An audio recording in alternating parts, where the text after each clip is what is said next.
हर वर्ष की तरह इस बार दिवाली के मौके पर मैं फिर एक बार जवानों के साथ दिवाली मनाने के लिए चीन की सीमा पर, सरहद पर गया था।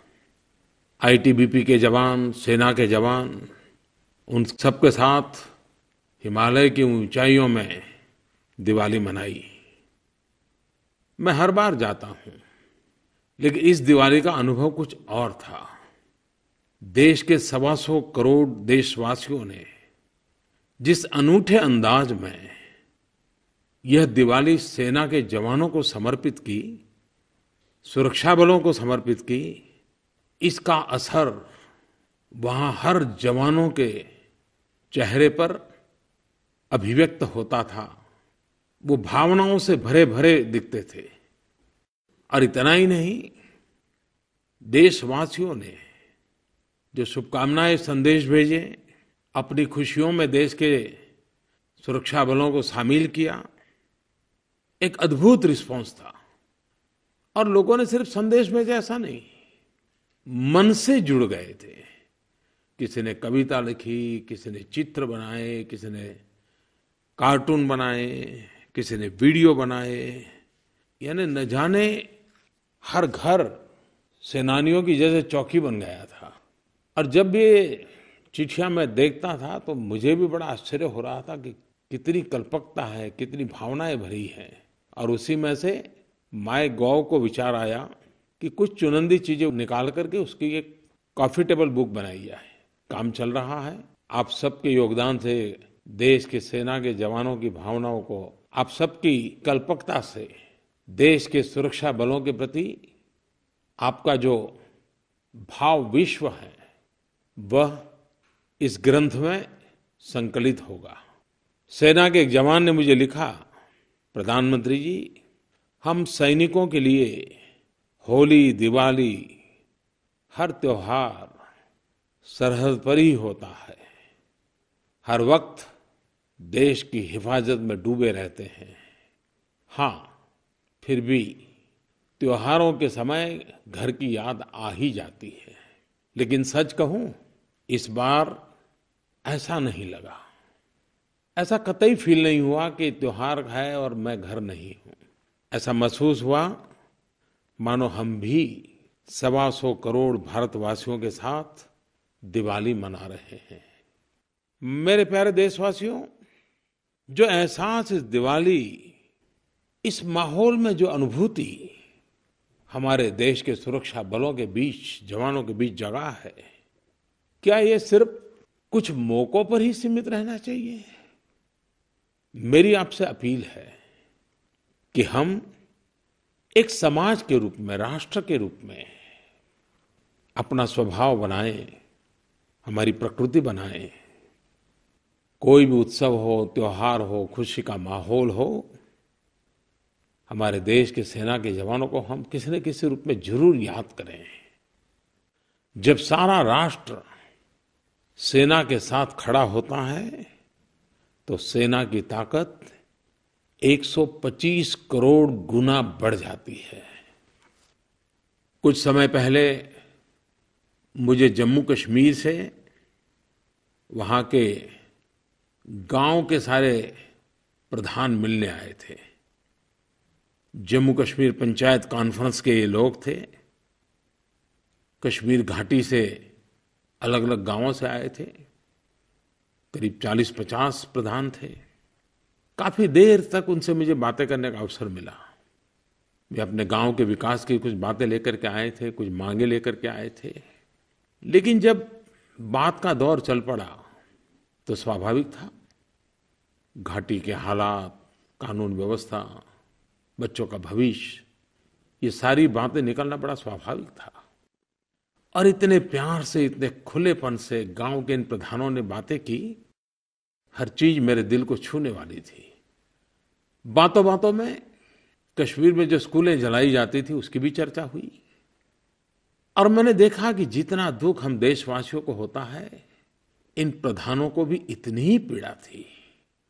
और वो भी मानते थे कि स्कूल नहीं, बच्चों का भविष्य जलाया गया है। मैंने उनसे आग्रह किया था कि आप जाकर के इन बच्चों के भविष्य पर अपना ध्यान केंद्रित करें। आज मुझे खुशी हो रही है कि कश्मीर घाटी से आए हुए इन सभी प्रधानों ने मुझे जो वचन दिया था उसको भली-भांति निभाया। गाँव में जाकर के सब दूर लोगों को जागरूक किया। अभी कुछ दिन पहले जब बोर्ड की एग्जाम हुई तो कश्मीर के बेटे और बेटियों ने करीब 95% 95% कश्मीर के छात्र छात्राओं ने बोर्ड की परीक्षा में हिस्सा लिया। बोर्ड की परीक्षाओं में इतनी बड़ी तादाद में छात्रों का सम्मिलित होना इस बात की ओर इशारा करता है कि जम्मू कश्मीर के हमारे बच्चे उज्जवल भविष्य के लिए शिक्षा के माध्यम से विकास की नई ऊंचाइयों को पाने के लिए कृतसंकल्प है। उनके इस उत्साह के लिए मैं छात्रों को तो अभिनंदन करता हूं, लेकिन उनके माता-पिता को, उनके परिजनों को, उनके शिक्षकों को और सभी ग्राम प्रधानों को भी हृदय से बहुत-बहुत बधाई देता हूं। प्यारे भाइयों और बहनों, इस बार जब मैंने मन की बात के लिए लोगों के सुझाव मांगे तो मैं कह सकता हूं एक तरफा ही सबके सुझाव आए। सब कहते थे कि 500 और 1000 वाली नोटों पर और विस्तार से बातें करें। वैसे 8 नवंबर रात 8 बजे राष्ट्र के नाम संबोधन करते हुए देश में सुधार लाने के एक महाअभियान का आरंभ करने की मैंने चर्चा की थी। जिस समय मैंने ये निर्णय किया था, आपके सामने प्रस्तुत रखा था, तब भी मैंने सबके सामने कहा था कि निर्णय सामान्य नहीं है, कठिनाइयों से भरा हुआ है। लेकिन निर्णय जितना महत्वपूर्ण है उतना ही उस निर्णय को लागू करना है। और मुझे ये भी अंदाज था कि हमारे सामान्य जीवन में अनेक प्रकार की नई नई कठिनाइयों को सामना करना पड़ेगा। और तब भी मैंने कहा था कि निर्णय इतना बड़ा है, इसके प्रभाव में से बाहर निकलने में 50 दिन तो लग ही जाएंगे और तब जाकर के नॉर्मल अवस्था की ओर हम कदम बढ़ा पाएंगे। 70 साल से जिस बीमारियों को हम झेल रहे हैं, उस बीमारियों से मुक्ति का अभियान सरल नहीं हो सकता है। आपकी कठिनाइयों को मैं भलीभांति समझ सकता हूं, लेकिन जब मैं आपका समर्थन देखता हूं, आपका सहयोग देखता हूं, आपको भ्रमित करने के लिए ढेर सारे प्रयास चल रहे हैं, उसके बावजूद भी कभी-कभी मन को विचलित करने वाली घटनाएं सामने आते हुए भी आपने सच्चाई के इस मार्ग को भलीभांति समझा है, देश हित की इस बात को भलीभांति आपने स्वीकार किया है। 500 और 1000 के नोट और इतना बड़ा देश, इतनी करेंसियों की भरमार, अरबों खरबों नोटे और ये निर्णय, पूरा विश्व बहुत बारीकाई से देख रहा है। हर कोई अर्थशास्त्री इसका बहुत एनालिसिस कर रहा है, मूल्यांकन कर रहा है।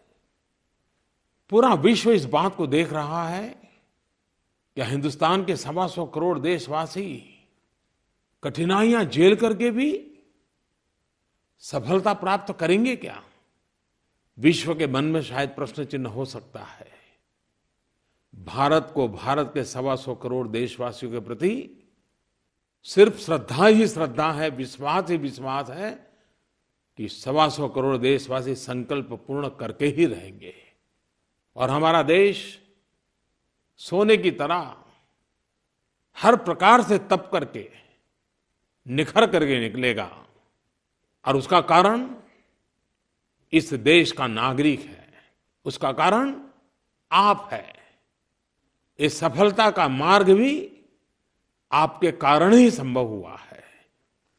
पूरे देश में केंद्र सरकार, राज्य सरकार, स्थानीय स्वराज संस्थाओं की सारी इकाइयां, 1,30,000 बैंक ब्रांच लाखों बैंक कर्मचारी, 1.5 लाख से ज्यादा पोस्ट ऑफिस, 1 लाख से ज्यादा बैंक मित्र दिन रात इस काम में जुटे हुए हैं, समर्पित भाव से जुटे हुए हैं। भांति भांति के तनाव के बीच ये सभी लोग बहुत ही शांत चित्त रूप से इसे देश सेवा का एक यज्ञ मान करके, एक महान परिवर्तन का प्रयास मान करके कार्यरत है।